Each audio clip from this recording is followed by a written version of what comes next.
Hello, everybody. I am Fadila Shaib, speaking to you from WHO headquarters in Geneva and welcoming you to our global COVID-19 press conference today, Friday, 6 November.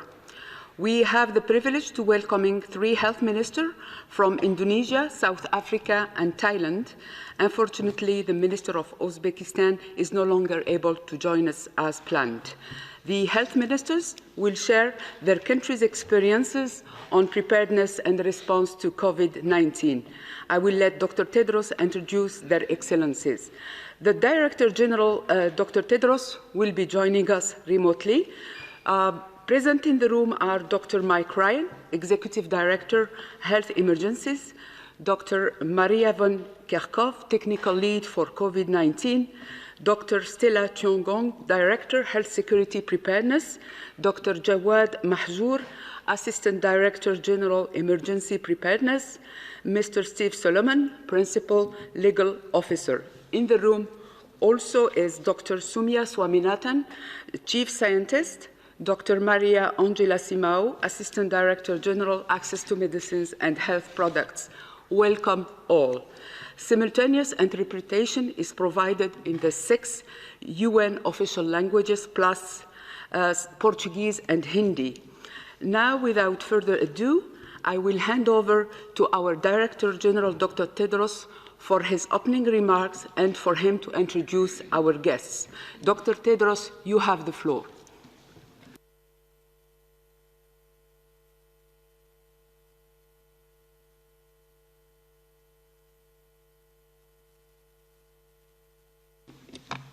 I think you are muted, Dr. Tedros.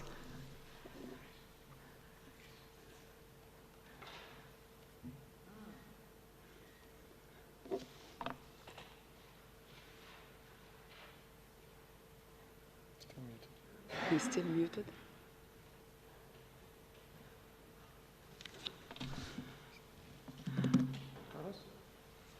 Dr. Tedros, can you hear me? He's talking. He's muted. You are muted, Dr. Tedros. Can you hear me now? Ah, good. Go ahead, please.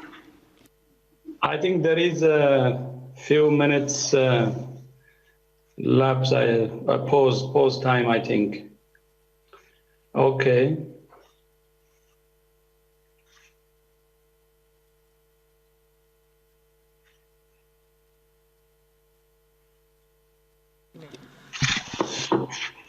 Good morning, good afternoon, and good evening.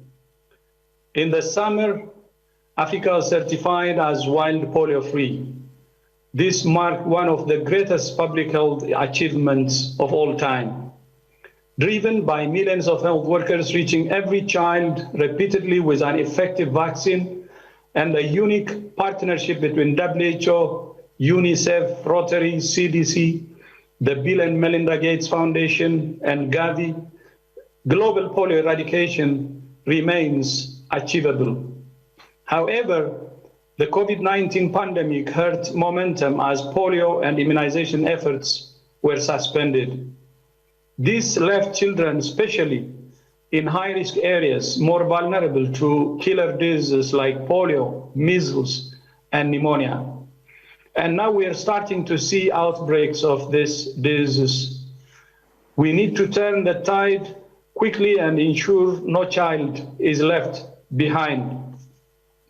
Today, WHO and UNICEF are jointly launching an emergency appeal to rapidly boost measles and polio vaccination. While the world watches intently as scientists work to ensure safe and effective vaccines are developed for COVID-19, it's important to ensure that all children receive the life-saving vaccines that are already available. We estimate that $655 million is needed to address dangerous immunization gaps in children in non-Gavi eligible countries.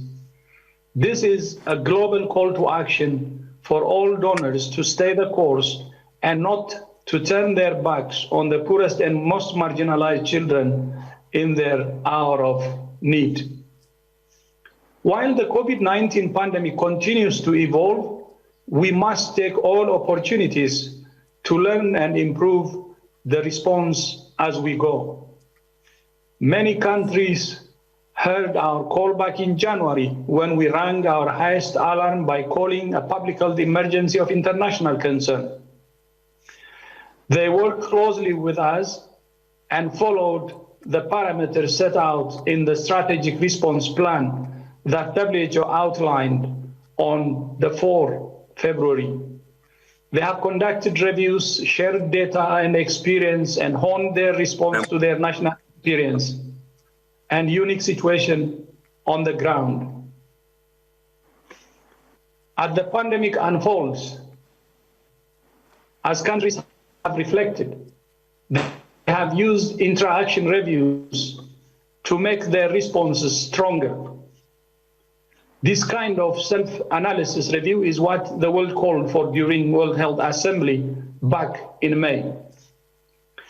An interaction review uses a whole of society, multi-sectoral approach, acknowledging the contributions of all relevant stakeholders involved in COVID-19 preparedness and response at the national and subnational levels. By reviewing and adapting the current preparedness and response strategies and identifying what's working well and what needs to be strengthened, the review gives countries the opportunity to change the trajectory of the pandemic. Interaction reviews not only help countries improve their COVID-19 response, but also contribute towards their long-term health security. To date, 21 countries have completed them and others are in pipeline. Today, we're happy to welcome the Ministers of Health from Indonesia, the Kingdom of Thailand, and South Africa to share their experience and lessons from COVID-19. I would like to first introduce His Excellency, the Deputy Prime Minister and Minister of Health of the Kingdom of Thailand, Deputy Prime Minister Anutin Charnvirakul. The floor is yours, Your Excellency.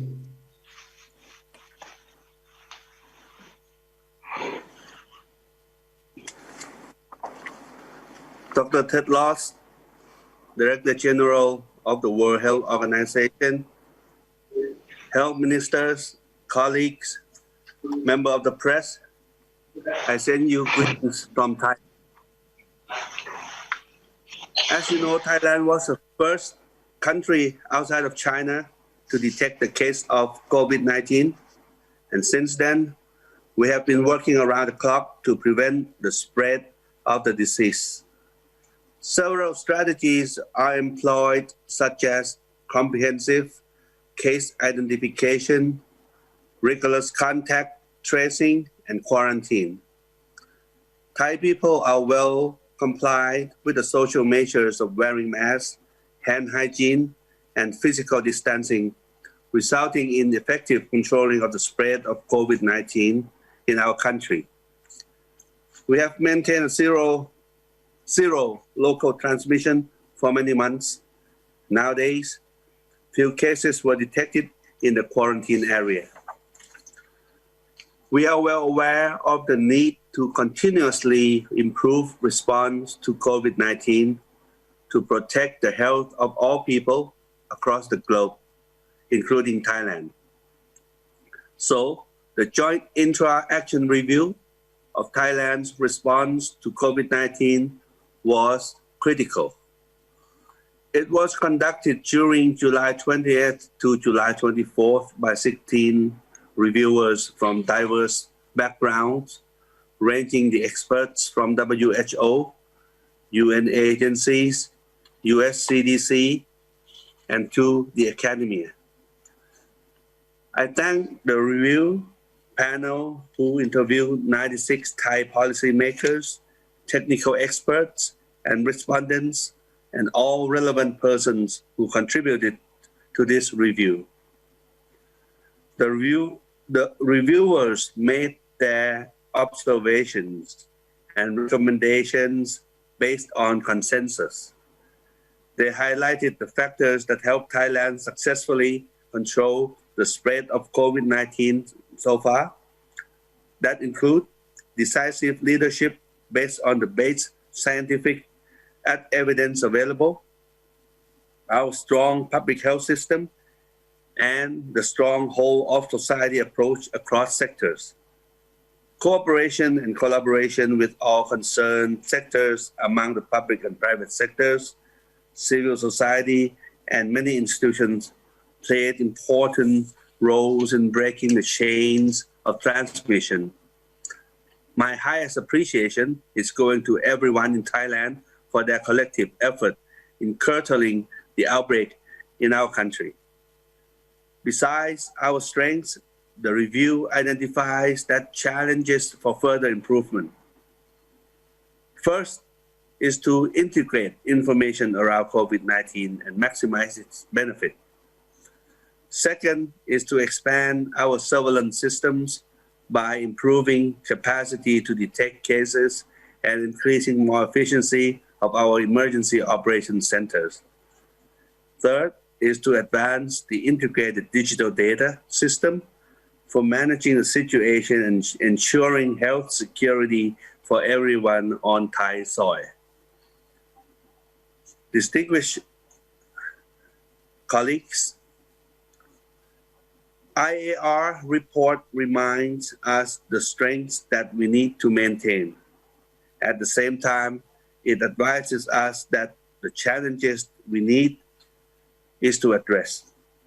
We commit to improving our response to COVID-19 by working closely with relevant stakeholders.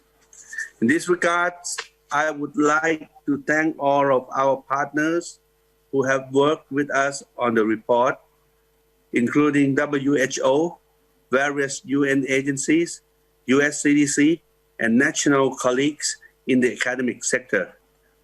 My special thanks is going to my colleagues at the Ministry of Public Health and all health workers who provide services across Thailand. Finally, I appreciate the role of the media and in disseminating and advocating news and information that helps us communicate with the public more effectively to prevent the spread of the disease. Only together can we win the COVID-19 pandemic, and we shall win. Thank you very much. ขอบคุณครับ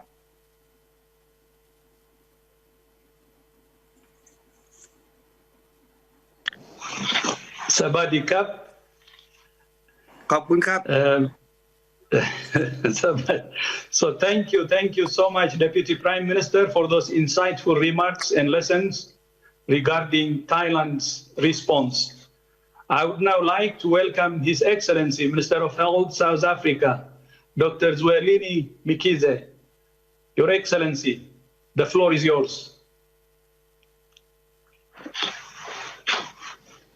Thank you very much, Director General, my brother, Dr. Tedros, honorable ministers, representatives from various countries in the departments of health, and members of the media and the public. I'd like someone to help me share the slides from your side, if that is possible. Thank you very much. I'd like to just take a quick walk through our journey on the COVID-19, and therefore I'd like to go to the next slide. The presentation is just going to give us a quick overview, and then why are we going to Intra action review, what lessons have we learned, and the way forward. Next slide, please. This gives us a sense of the journey of the South African the fight against COVID. All the red lines there indicate how we've moved on the heavy lockdown and went downwards in a risk-adjusted way until we got to level 3. And then, of course, you'll see that that's when the surge started early in June, and then up to July when we're 13,000 positive tests per day. And then it started declining. And thereafter, when it was to plateau, went to the next level of the lockdown. We've continued on a plateau now. And at this point, we've even started opening up international travel. Next slide. At this point, we have got 1,500 to 2,000 daily new positive cases, 732,000 cumulative cases, 91% recovery and 2.7% fatality rate and 41,000 active cases. Thank you. Next slide. This is the toolkit. I think all of us have used this, from governance to case management to tracing to tracking to information to human resources and all the issues that we've had to employ. Next slide.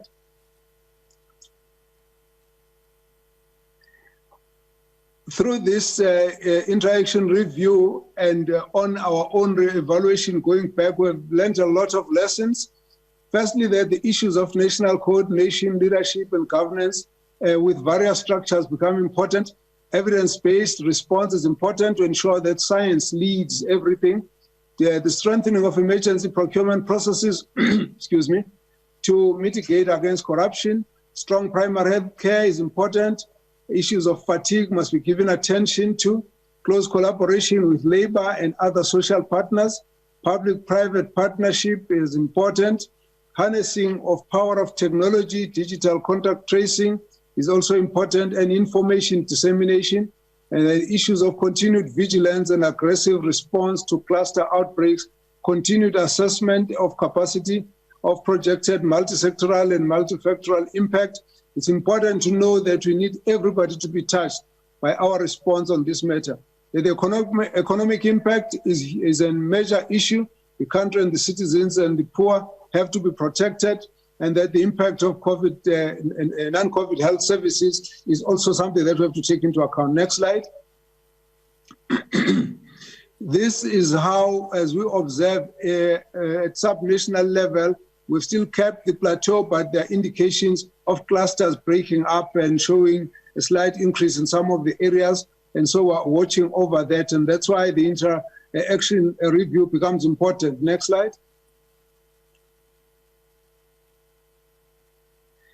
And the concerns that we have to take into account at this point, which is why we have to focus on this interaction review, is that there's pandemic fatigue in the population with low adherence to public health measures, exhaustion and fatigue in the frontline workers, whom we must thank for all the work that they've taken in fighting this COVID-19, even if they themselves became victims, ensuring that they're well protected, well trained, and well motivated.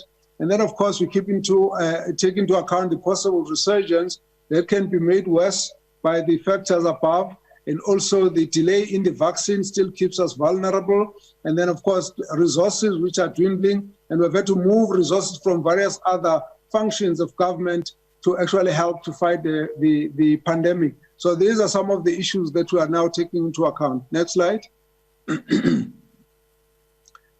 So in our case, we're very grateful for the support of our international partners, led by the WHO. Using the WHO methodology, we volunteered to work on this, and we've gone right to involve already 8 of the 9 provinces have already conducted their interaction review. And then we've got a team of 35 WHO SAGE personnel who have come in to reinforce our technical experts on the ground. Next slide. Of the lessons that I've indicated before, amongst the issues we've looked at is that the value add of interaction review is that it shows us best practices. It enables us to be able to record these and put them across all pillars and then institutionalize them. It also helps us to identify gaps in this case to ensure that our next response is actually seamless. The next is the revision of the response plans, that we have plans which are now localized at lowest local level at districts, so that everyone is able to respond without waiting for the national response, but they must know what they need to do. Then, of course, there are long-term recommendations that have been put in place, and then we're looking at this with continuous follow-ups. So it's a whole cycle now of response, interaction review, resurgence readiness, and of course response, and that continues. This is now what we are preparing for, and we believe the support of WHO has been very helpful to make us to be ready psychologically to face whatever comes as the next resurgence possibly comes up. Next slide. And here, learning from other countries that are experiencing COVID resurgence, measures have been taken to prepare for, detect, promptly respond to the resurgence.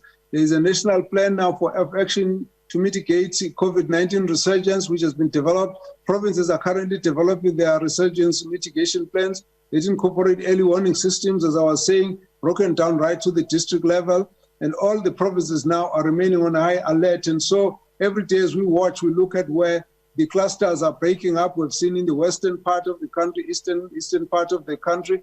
All of these are indicating our state of alertness. And this is now based on the plan from the WHO resurgence plan. Next slide. Yeah, we've just got a quick indicator. Everyone has to look out for anything that's less than 10% increase or decrease is under control. Between 10 and 20, it puts us on alert. Now we're looking out for over 20% increase. That's indicating resurgence. And these are some of the key lessons that we have got from our Intra action review and the plans that we have developed together with the WHO as our partners. Next slide. So basically our recommendation is that intra-action reviews are valuable exercises that enable countries to recalibrate their responses. And in this case, in South Africa, it has really benefited us greatly. And the intra-action reviews provide great inputs for adjusting the system and plans for readiness for a potential resurgence. And the issue of continuous engagement with communities and all the partners at local and international level ensures that we are able to strengthen our non-pharmaceutical interventions, such as social distancing, wearing of masks, hand and respiratory hygiene. You need the community to respond at that level. And lastly, we still, the COVID-19 is still within us, and therefore need to remain vigilant to continue to fight together.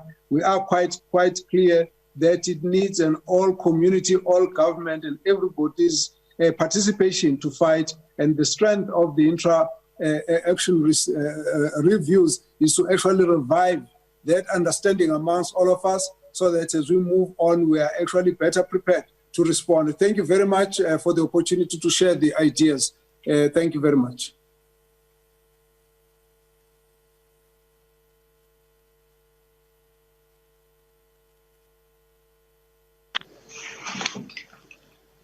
Thank you so much, Minister Mikezi. Thank you so much for sharing South Africa's determined efforts to tackle COVID-19. I would now like to turn to the Minister of Health of Indonesia, Dr. Terawan Agus Putranato. Minister Putranato, the floor is yours.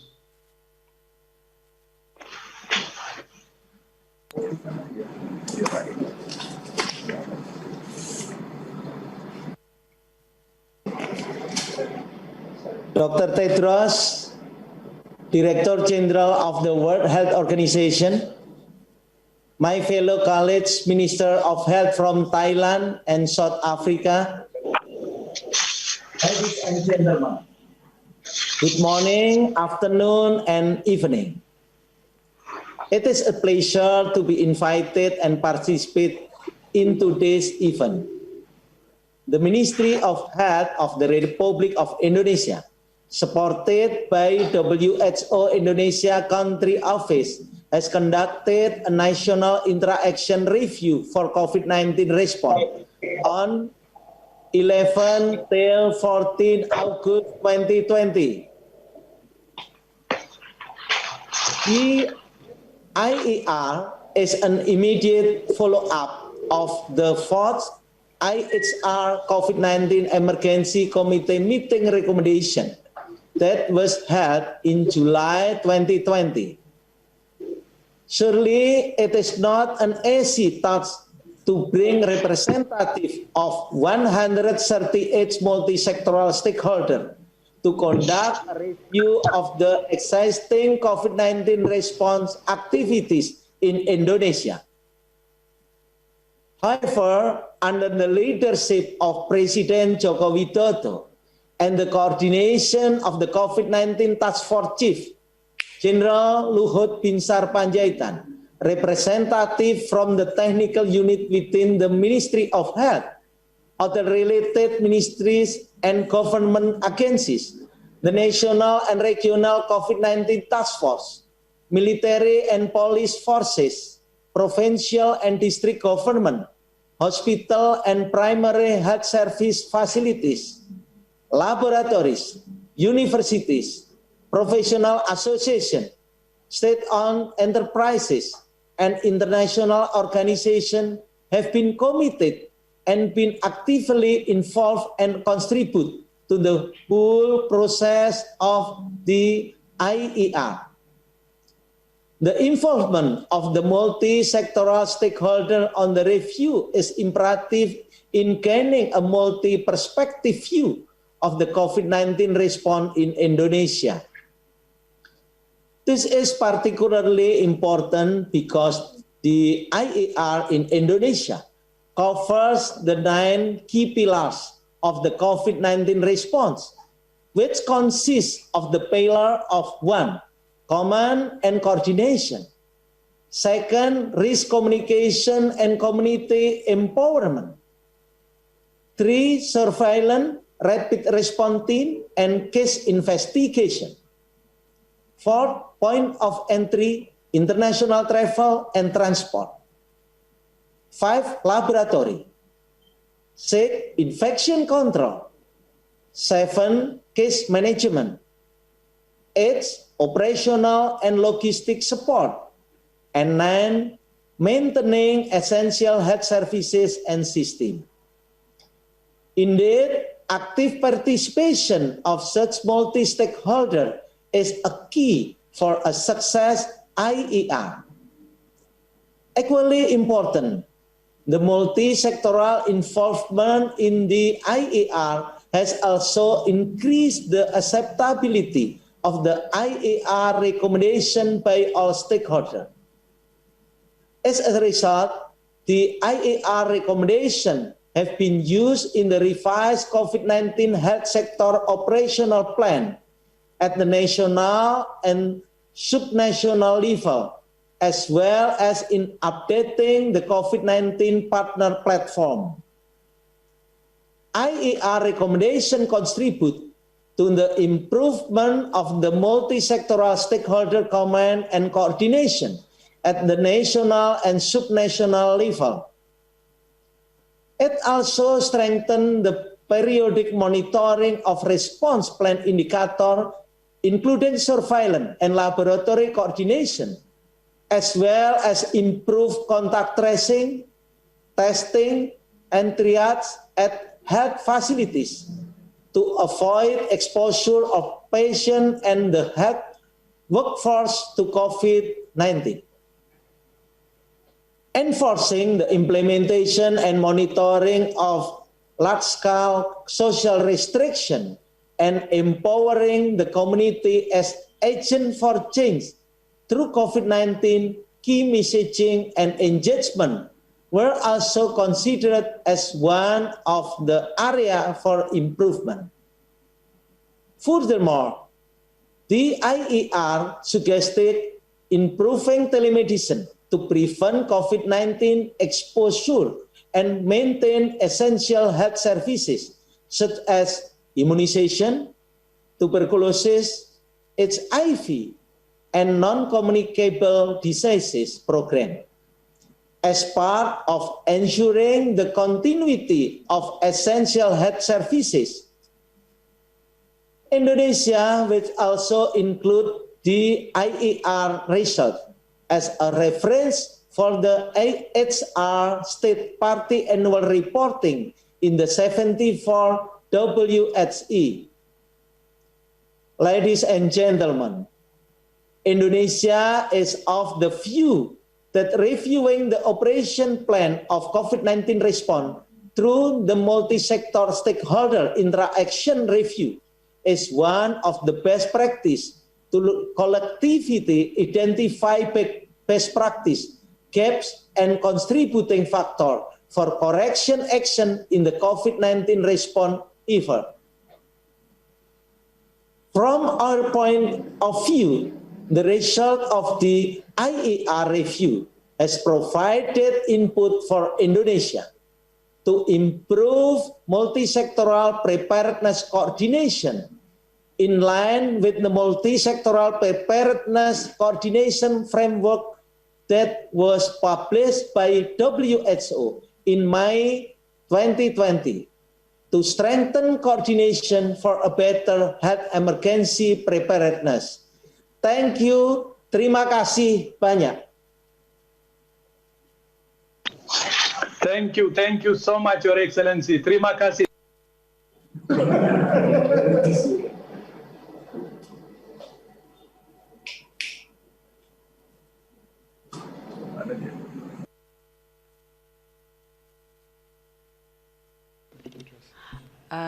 Hi, we are trying to connect with Dr. Tedros, so I hope it will be solved very shortly and quickly. Dr. Tedros, we lost you, but we are trying to fix the problem.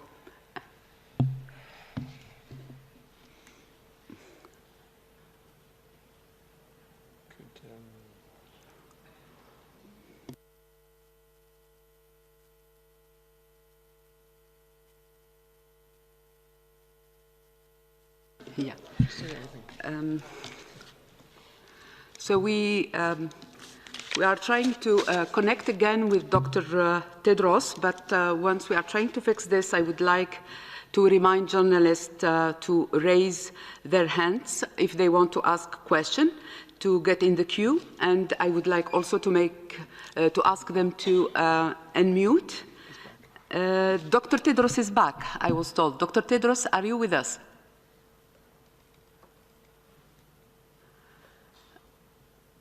Dr. Tedros?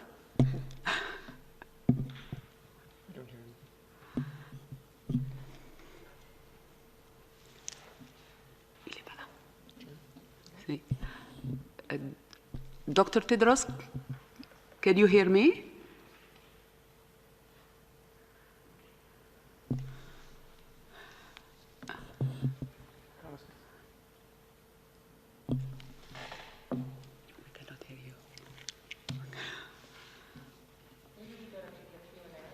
Yeah.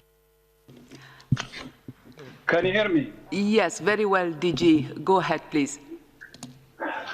After, I think, the interruption, it needs 30 seconds to unmute. That's the configuration. So I was hearing your voice, but not mine. Okay, so I was saying terima kasih to His Excellency Minister Putranato for sharing Indonesia's efforts to suppress COVID-19. Your Excellency, terima kasih again.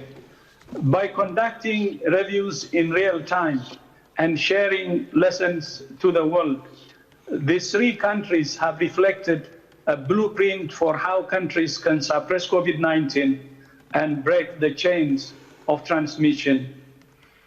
You can do exercises, you can do simulations, but the best time to look at your emergency response capacity is when an emergency is happening. That's when you can clearly see what works, what doesn't, and what you need to improve. There is hope, and now is the time to double down on efforts to tackle this virus. Wherever a country is in terms of the outbreak, countries can turn it around by driving a whole of government and whole of society response. It's never too late. While we invest and test vaccines to prove they're safe and effective, I encourage all countries to learn from Thailand, South Africa, and Indonesia and work to suppress this virus today with the tools in hand that we know work. We can save lives and livelihoods and end this pandemic together. I thank you. Thank you, Dr. Tedros, and our distinguished guests. I will now open the floor to questions from members of the media. I remind you that you need to raise your hand by using the hand function, the raise your hand function, in order to get in the queue. And please make sure you are unmuted. And please, reminding journalists to ask only one question. We will start the session question and answer session with Stephen Howard from Travel News Asia. Stephen, can you hear me? Stephen? Stephen, can you hear me? Yes, hello, can you hear me? Yeah, hello. You can ask your question. Please go ahead. Hello, and thank you for taking my question, and thank you for all the work that the WHO does. My question is for Kun Anutin.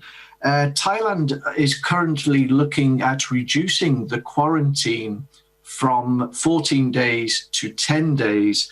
I would like to ask, please, what is the research behind this? When do you expect that to happen? And what are your thoughts on such a reduction, please? Thank you. Thank you, Howard. Mr. Sharvira Kul, do you want to answer this question? Minister of Thailand.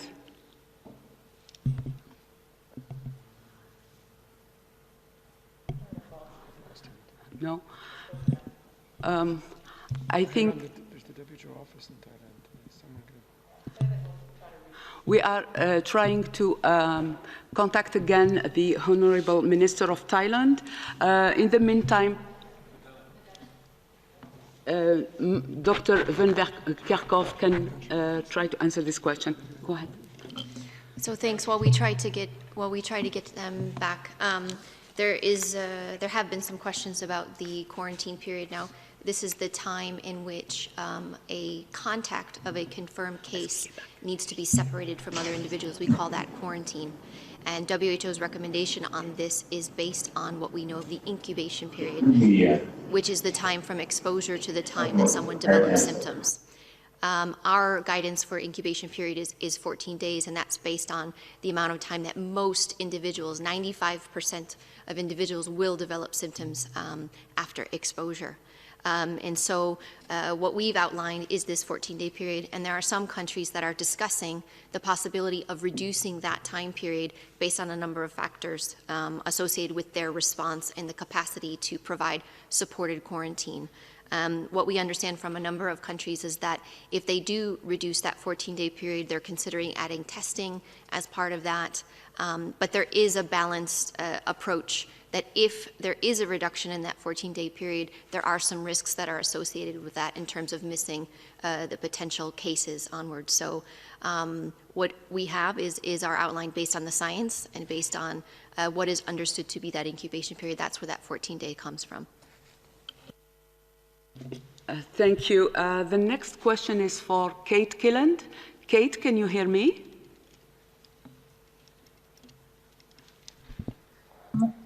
Kate? Hi. Hi, can you hear me? Very well. Go ahead, please. Hi, thank you for taking my question. I'm interested in what's happening with mink farms in various parts of the world. We've had major cull in Denmark announced this week. And I wonder, is the WHO advising other countries that have mink farms whether they need to do similar things, close them or cull their herds? And are you also worried that this spread to livestock might happen with other types of livestock and with mutations happening and then it coming back into the human population? Thanks for this question. So I will begin, but we also have Dr. Peter Benenberg, who's online, who's our animal-human interface focal point. So I will like to ask him to supplement this answer here. So yes, I'm sure you've seen the reports of the circulation of the SARS-CoV-2 virus in minks. We've been seeing this for a number of months now. And what we understand is the minks have been infected with contact from humans. It circulates in the mink, and then it can pass back to humans. And so there's always a concern when you have circulation and transmission from human to animals and then animals to humans. So there is a number of activities that are ongoing to understand understand the situation in Denmark. We had a very good call with our colleagues in the European Regional Office and ECDC, and also the State Serum Institute in Denmark. And this is the group that is evaluating the strains that are being identified in these mink. And so the findings that they've found, they've seen some variance in some of these strains that have some mutations. And I'd like to remind you that mutations are normal. These types of changes in the virus are something that we have been tracking since the beginning. And you've heard me say many times that WHO has a global laboratory network, and we have a specific working group that is looking at virus evolution and looking at these changes. Each one of these changes, each one of these mutations, whether they're identified in mink or they're identified in humans, need to be evaluated, because we need to determine the importance of each of these and if any of these changes means that the virus behaves differently. And there's a proper way to do that because there needs to be studies to evaluate if there's any changes in transmissibility or severity, and if there are any implications for diagnostics, for vaccines, and for therapeutics. And in this situation, there's a suggestion that some of these mutations may have some implications, but we need to do the proper studies to evaluate this. And that is ongoing right now with colleagues at SSI in Denmark, as well as our international working group. We are working with our regional offices in Europe, in Wipro, and in the Western Pacific and in the Americas, where there are mink farms, because there are many mink farms all over the globe, and looking at the biosecurity on the mink farms, looking at the surveillance that's happening in these mink farms, and to support countries in taking the right steps to prevent the virus to continue to circulate in minks and to prevent spillover events from happening. So the immediate steps that are taken in Denmark is to limit further spillover of the virus, and then making sure that these minks are culled, and Denmark has made some announcements on how they are going to do that. But I'd like to ask Peter if he could supplement this by talking about how we work with FAO and OIE and our partners in support of this.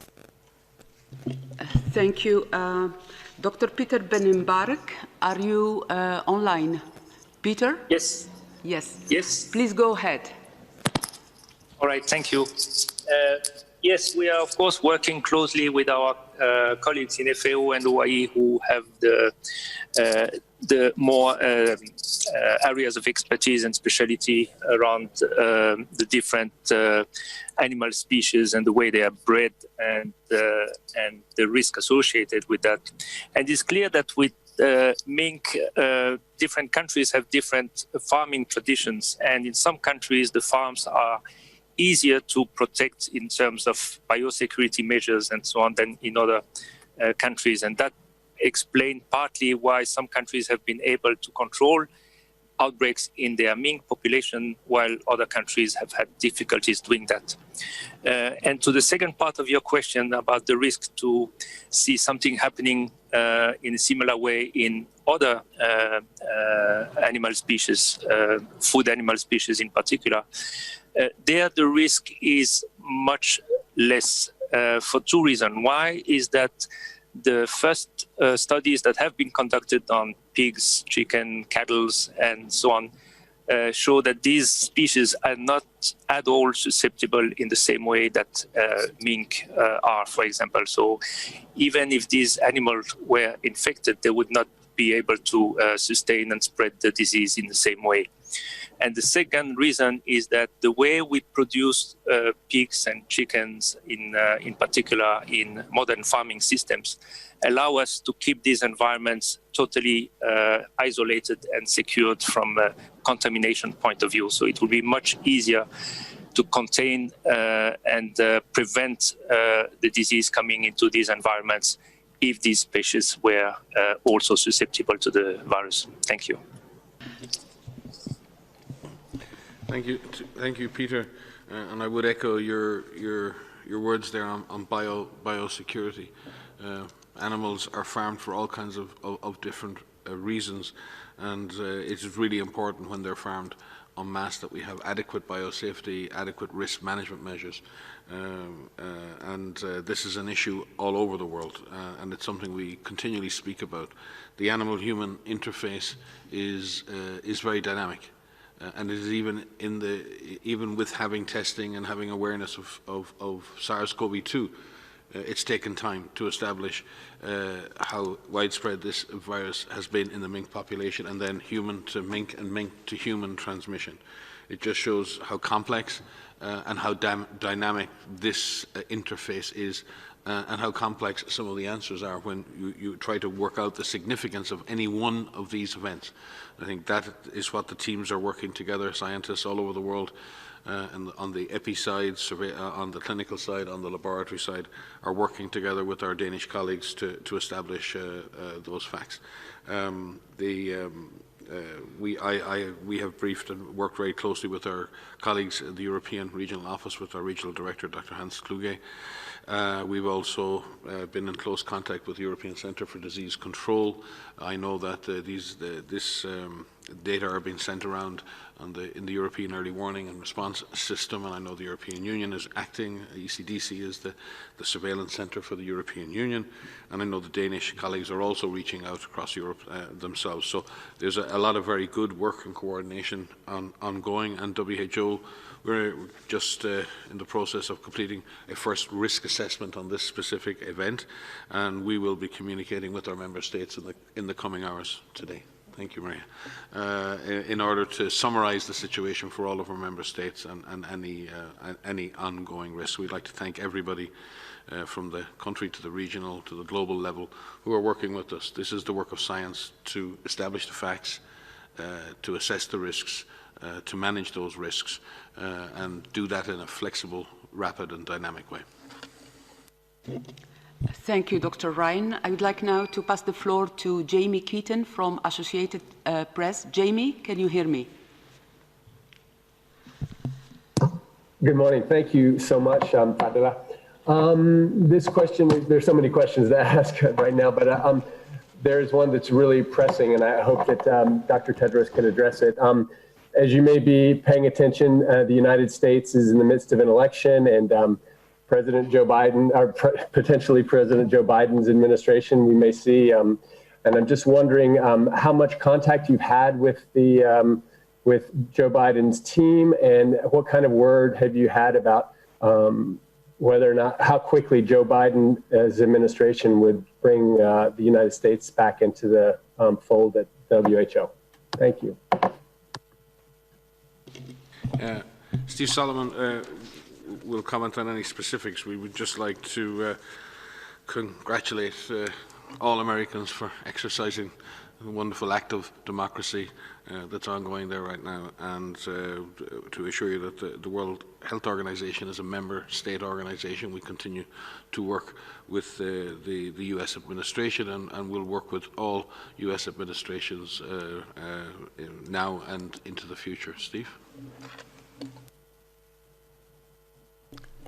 Thanks, Mike. I can only reiterate that the Secretariat, based on principles of neutrality, works with all administrations. We will continue to work with the administrations in all of our member states and do so cooperatively and in accordance with the principles set down in the Constitution and any decisions that the World Health Assembly adopts in that regard.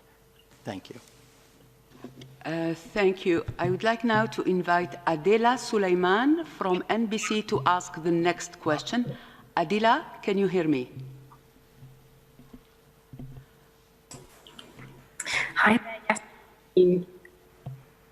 Just going back to the mink mutation question, I mean, you say you're doing a risk assessment and you're staying on top of it, but how worried should everyday people be? And secondly, will this dash any prospect of a real vaccine?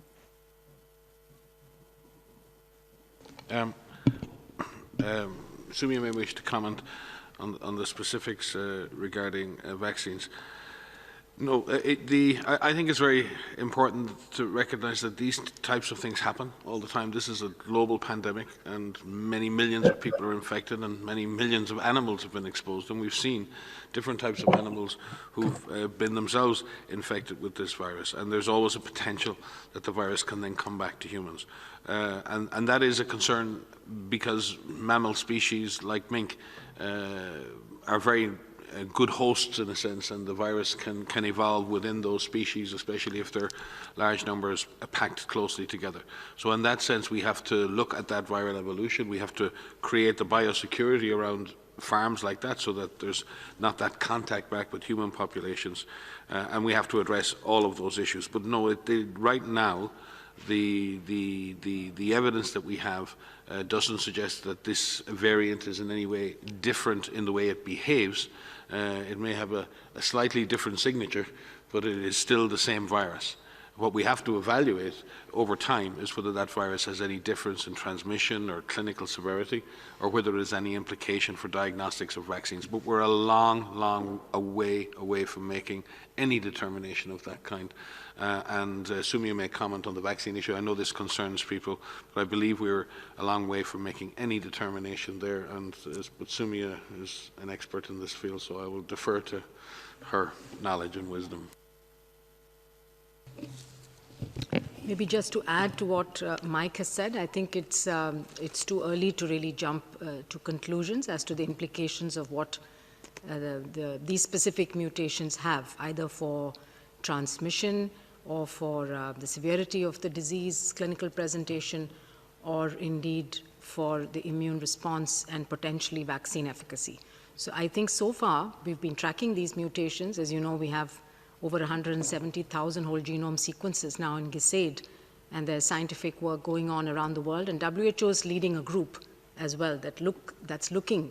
It's a group of evolutionary biologists and experts on bioinformatics that's constantly tracking these changes and mutations that are happening, and we've seen plenty of them.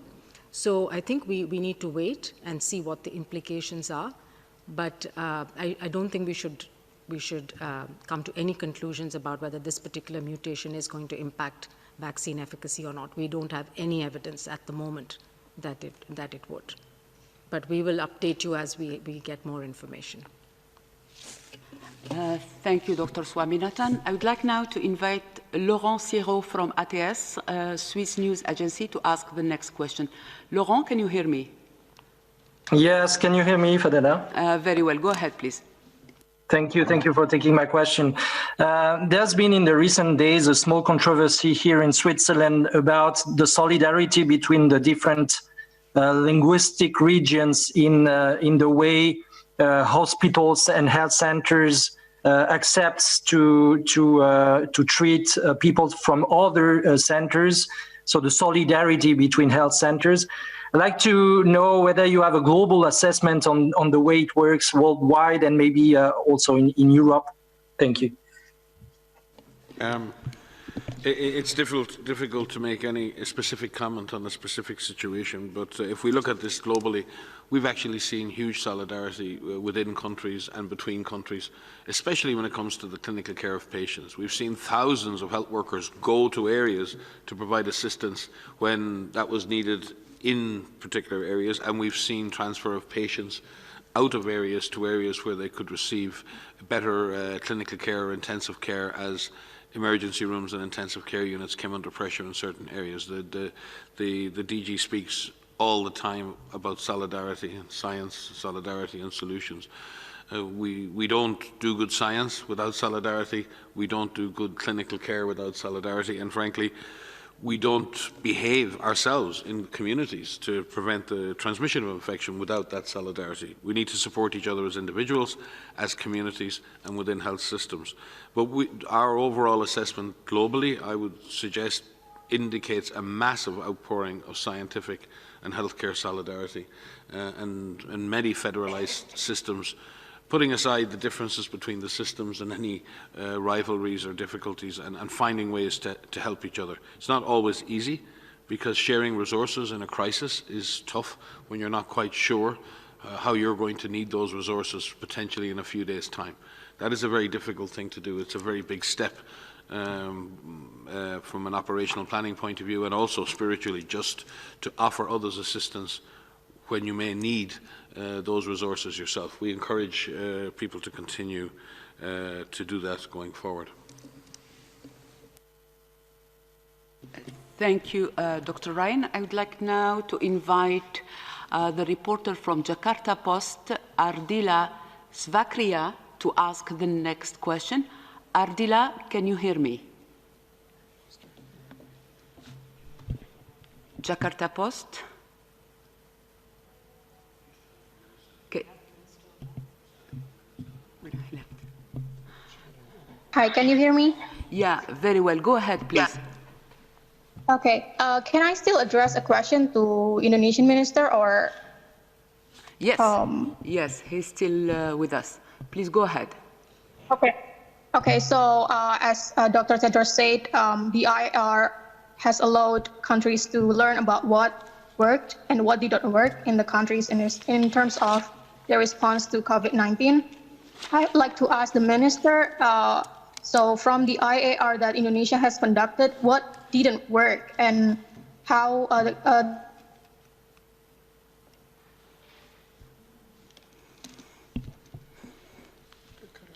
Yeah. Ardila, you were cut off. Can you hear me?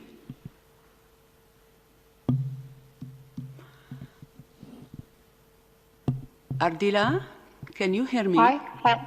Yeah, we lost you. Can you just repeat the last part of your question? Okay, so I'd like what from the IAR that Indonesia has conducted, what kind of response and that didn't work in Indonesia and how the government has been trying to improve it. Thank you. Yeah, thank you, Ardila. The Minister of Indonesia, did you hear the question? Ya, itu unmute-nya dibuka. Ya. Thank you very much, Adila, for Jakarta Post.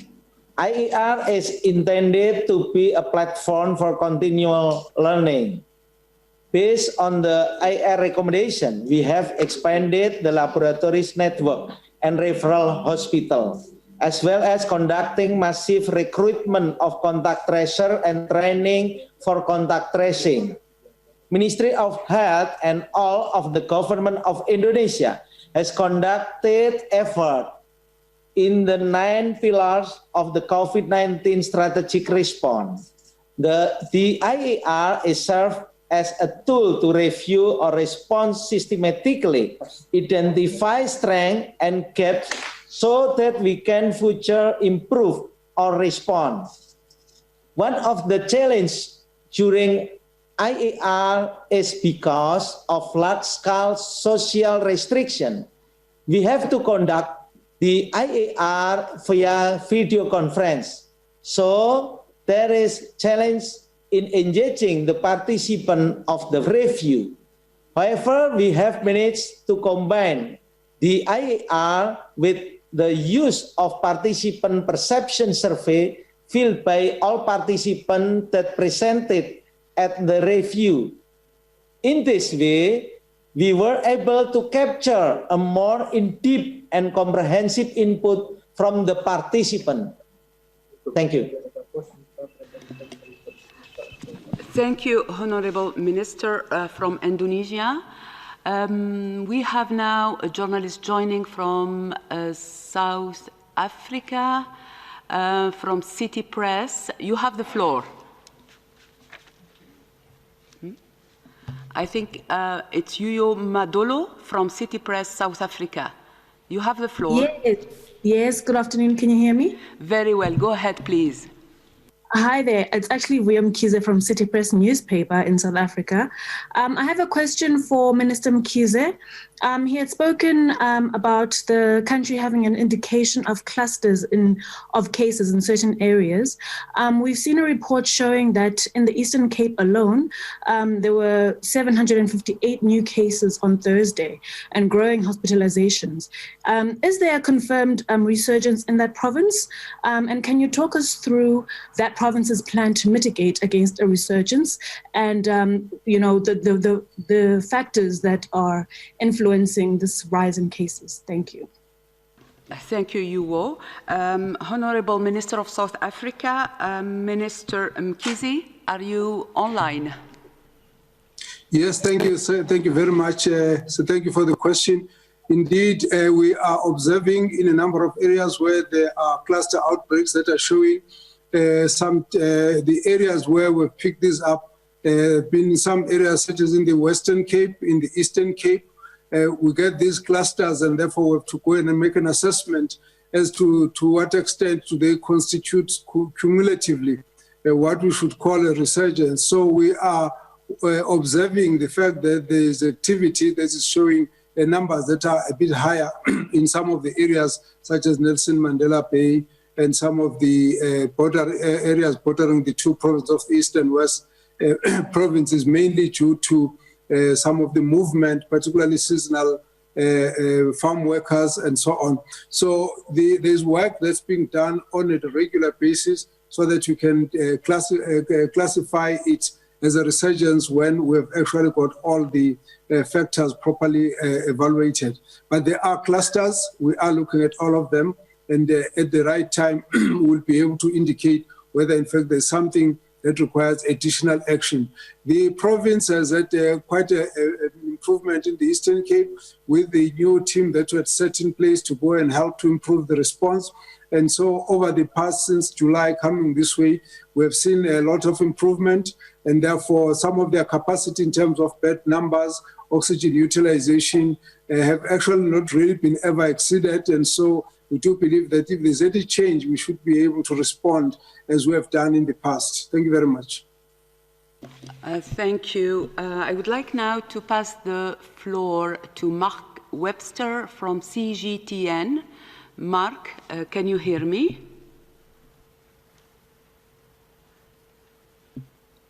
Thank you. I'd really like to follow up on the Danish question. Mark Webster from CGTN. It really is, as I understood it, that this particular mutation doesn't pose any immediate danger, according to your experts. So therefore, presumably it would be totally premature to carry out a mass cull of mink. Thank you, Mark. Yeah. So thank you. I didn't actually hear a question in there. But what I can say is what is the situation as we know it, as we've described. So there are variations in these viruses that are identified in mink, and in the specific situation that we're talking about in Denmark is there's one virus variant that has been found in 12 individuals, 12 humans. And so what the authorities are doing is that they are looking for the extent of infection if there are other cases with this particular variant. And the reason that this variant is of concern is some preliminary studies, which must be confirmed, and there are more studies that need to be done to really understand if there are any changes in the behavior of this particular variant, and if there are any implications down the road, as we have described as it relates to diagnostics, therapeutics, and vaccines. But there is a process that's in place. I mean, the question that was earlier was, what does this mean for the everyday person, and how worried should I be? I think what is important for the everyday person is to understand that there is surveillance that is ongoing, that is looking. There are sequences, full genome sequences that are being shared. And if anything I could stress today is that we need more sequences to be shared. As this virus continues to circulate the globe, as we see it in mink in different populations, those sequences need to be shared because they need to be evaluated, they need to be studied, they need to be discussed. And that needs to continue, and we need scientists to be able to continue to share those sequences. So that's really, really important. But in the current situation, what the Danish authorities have outlined are a series of steps that they have put in place to limit the ability of the virus, or these viruses, and there are different variants that are found in mink, to spill over and to pass from minks to humans, because we don't want to establish a new reservoir, a new animal reservoir for this virus. And so those are the steps that are being put in place, and also to make sure that we are still continuing to do surveillance in humans, increase sequencing capacity in many different countries. So I think that's what's important in the situation now, and for you to understand that there is a process in place to evaluate each and every one of these mutations to determine their importance. Yes, and just to add, in terms of adding to your question about the decision of the Danish health authorities, and Peter alluded to this earlier, and this happens all over the world every day as we raise animals around the world. The issue in terms of the decision you make whether to cull or not cull is based on a number of things. First of all, is the extent of that infection in that animal population. And the concerns you may have about viral evolution in that animal population, how efficient that particular virus is at spreading within that animal population and how fast it could evolve. The second is the biorisk management around those facilities. And there are many countries in the world in many situations. Peter referred to the pig and poultry farming sector, which have very strict biosecurity in place to prevent any virus jumping back into humans. So when you assess that biorisk and biosecurity measures in place. And then the third factor in making that decision are the implications for human health in terms of the likelihood of that disease causing more problems back in the human side in terms of severity or transmission or diagnostics. Those three factors have to be looked at together. It's not one in isolation. And the sovereign authority then has to make a determination between its veterinary and its human health authority on what represents the best decision for both veterinary health, for human health, the Danish authorities are looking at all of that evidence. They're making decisions in real time. They're taking strong action, and we will continue to work with the scientific community to understand the implications of the findings. But in the meantime, the Danish authorities have to base their actions on the extent of the virus within that mink population, the biorisk management available around that population, and concerns around any health impact in humans. And as we've said, we've already seen a number of cases on the human side of the equation. And this is then going to take time to fully understand the implications of this, as Sumia alluded to, and that's our job. We have to get on with that on the clinical and scientific and laboratory side of things. Thank you. I would like to come back to the first question from a journalist, Travel News Asia, asking specifically about the situation in Thailand. We have the Deputy Director from the Ministry of Health of Thailand who would like to take this question.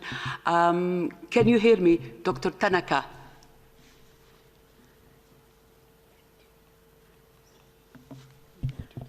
You are muted.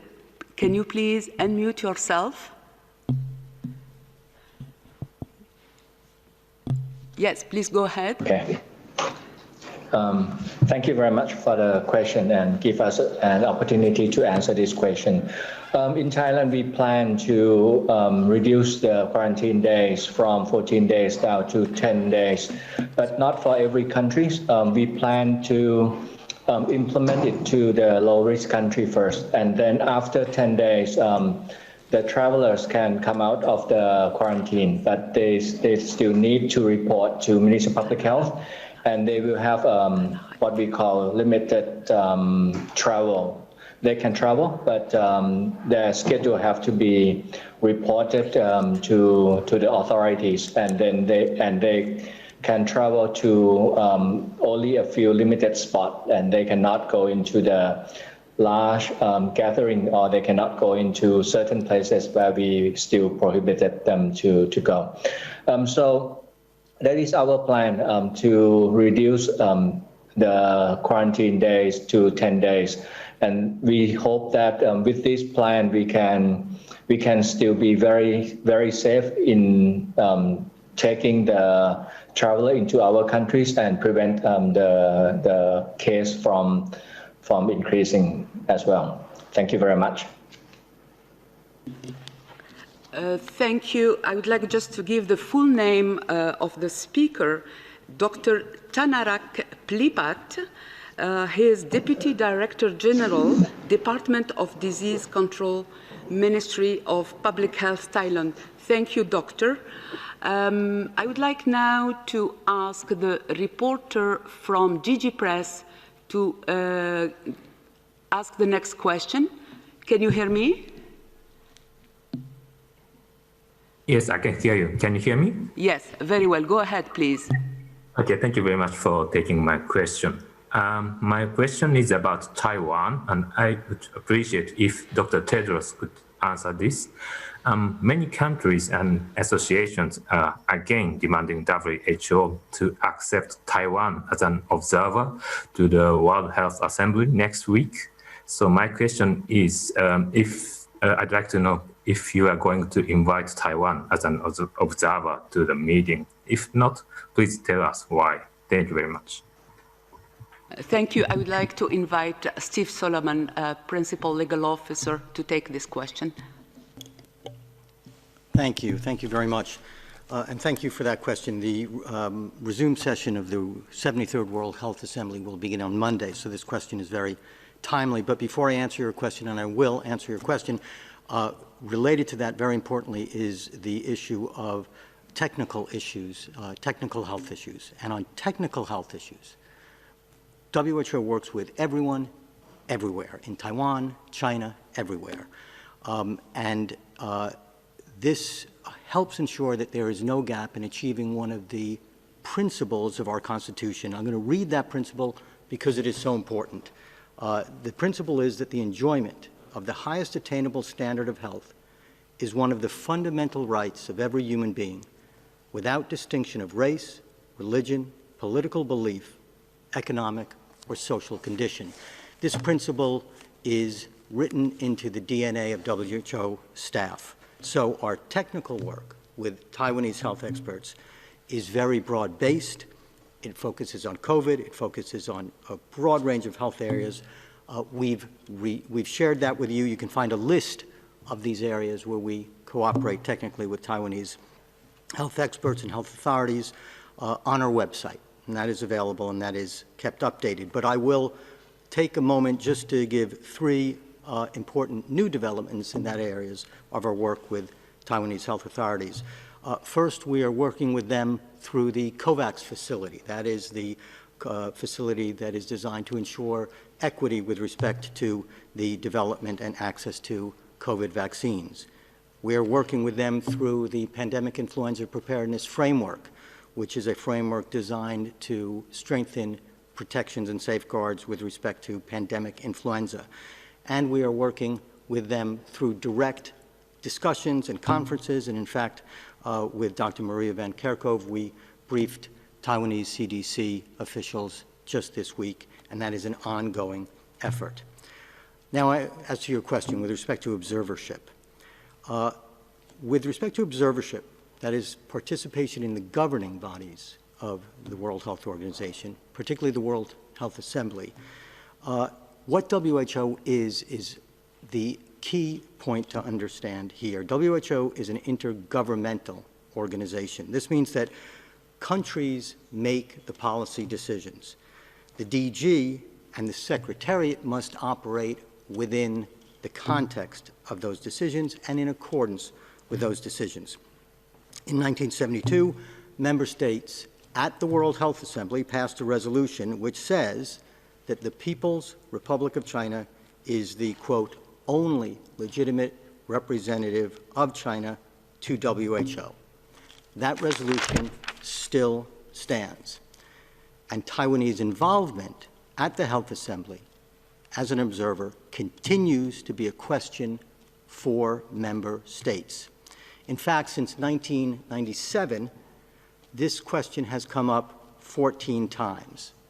And each time, member states have decided against inviting Taiwan as an observer. The question will come up again at the Assembly on Monday. There is a proposal for what is called a supplementary agenda item. That proposal is made by 14 member states. Again, if you're interested in that list of member states, it is on our website. That proposal is procedurally correct under the Constitution because this is an issue for member states. In sum, observership is a question for member states, and technical work of the Secretariat, of the Director General, with everyone everywhere, continues to ensure that we advance the principle of health for all as it's embodied in our Constitution. Thank you.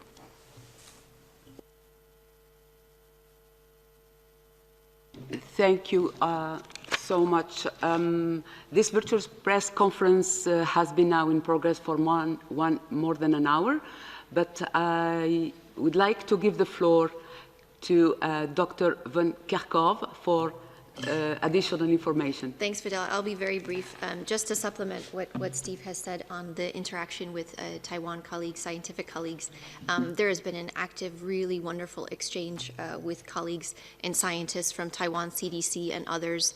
I've briefed them myself 4 times throughout this pandemic, and it's been an exchange of sharing, the global situation and some of the recent concerns we have, but also hearing from them as well how they've handled the pandemic and the current situation there, and then an exchange of lots of questions back and forth.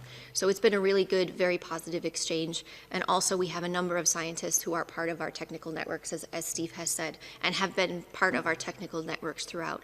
So on a scientific level, it's really great. And we work with, as Steve has said again, and as the Director General said, we work with everyone, everywhere. We're all in this together, and we are all constantly learning from each other. So on the scientific front, the solidarity and the unity and the collaboration that we have seen in this is really heartening, and it will continue throughout. Thank you. Before I pass the floor to Dr. Tedros, Dr. Ryan would like to say something.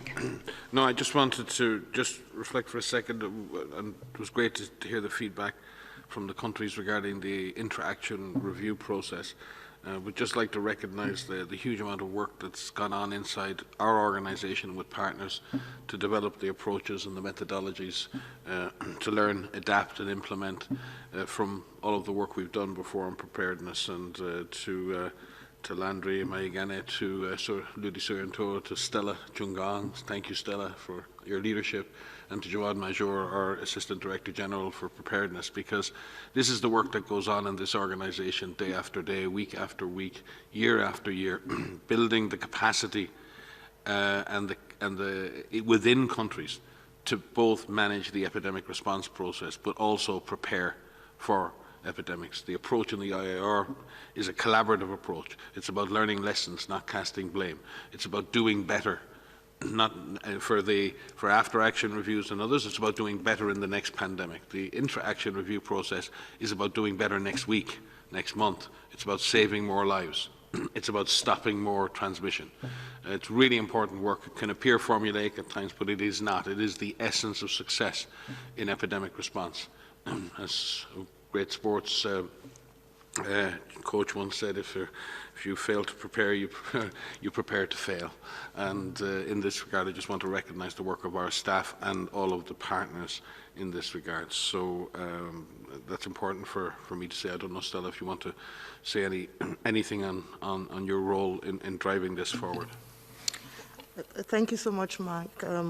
As we've heard across from all the excellencies and the countries, the intra-action review is really an excellent and great opportunity to bring together every stakeholder from different sectors in a country to analyze collectively the successes, the strengths, but also the challenges that have occurred during the pandemic, and to course correct and to adapt their response. But it's also an opportunity to update and validate their strategic response and preparedness plans, and to document, apply lessons, and share with others. It is really important, as we've looked across the 21 countries that have already done their interaction reviews, that a number of strong success stories have come out, including the strong coordination and leadership that is needed at the highest levels, and the whole of society approach, bringing all sectors, including the communities, into the discussions. It is around the flexibility of and possibility of repurposing key staff and the workforce towards where the greatest needs are in terms of the pandemic response. It is about ramping up the diagnosis and the testing that occurs in countries, but not only ending there, following through with appropriate public health measures in terms of contact tracing, quarantining of contacts, and isolation of the sick. Some challenges too have come up across the 21 countries that have conducted IARs. And these, especially in the early phase of the response, where the lack of equipment, supplies, and robust supply chains and procurement processes have been identified as a challenge and one that should be addressed in moving forward for other countries. But also the community levels, empowerment and participation, as well as the surveillance at the points of entry, providing timely information for evidence-based decision-making, and the ability to have in place business continuity plans, especially ones that would allow the provision of essential services and in the countries. So it is really important that countries continue to conduct the intra-action reviews and that they continue also to integrate the findings into their strategic plans, but not only that, into their national action plans, as we see that many countries are actually facing concomitant outbreaks along with the pandemic. It is important also that countries should continue to share their reports and their experiences with other countries and with the global community. Thank you. Thank you, Stella. Powerful words. And one last thing, I know, Fidel, you're going to kill me, but I just want to reflect and amplify one message from the Director General's speech, because so many hundreds of thousands of workers, millions of health workers and others have worked for decades to bring measles under control and try to eradicate polio. The appeal today been launched by WHO and UNICEF is close to the heart of so many national and international health workers. We've got so close in polio eradication. We're getting closer in measles, though we've taken a few steps back. We need to reignite immunization as a primary, the primary measure within primary health care. It is absolutely vital we don't potentially win a battle against COVID and lose the battle against polio or measles at the same time. Too many people have sacrificed too much. So I would just add my voice to the call today to use polio and measles as a way of reigniting our immunization systems. And in doing that, we will, number one, reach some very cherished goals that we have. Number two, we will build the power and the agility and the flexibility and the effectiveness of the immunization systems we're going to need to be able to be successful in the delivery and safe vaccination against COVID-19. These two objectives are mutually aligned, they're mutually supportive, and polio eradication and measles elimination represent some of the most cherished goals of mankind. So let's try to get behind the appeal launched by WHO and UNICEF today. Thank you. Thank you, Dr. Ryan. I would like now to invite Dr. Tedros for final comments. Over to you, DG. Thank you. Can you hear me? Very well. Thank you. So I'd like to, first of all, concur with what Mike and Stella have said. And I would also like to thank His Excellency, Deputy Prime Minister Charnavirakul, His Excellency Mr. Mkhize, and His Excellency Minister Putranto for joining us today and for sharing their experience on interaction reviews. Thank you so much also to all journalists who have joined us today, and see you in our next presser. Thank you. Have a nice day. Thank you, Dr. Tedros. I would like just to remind journalists that we will be sending the audio file and Dr. Tedros' remark right after the press conference. The full transcript will be posted tomorrow on the WHO website. Finally, as you know, next week is the resumed session of the World Health Assembly from 9 to 14 November. I would like to inform journalists that no press conference on COVID-19 are planned for next week, but of course, if the need is to have one, we will keep you informed. So thank you and have a great day.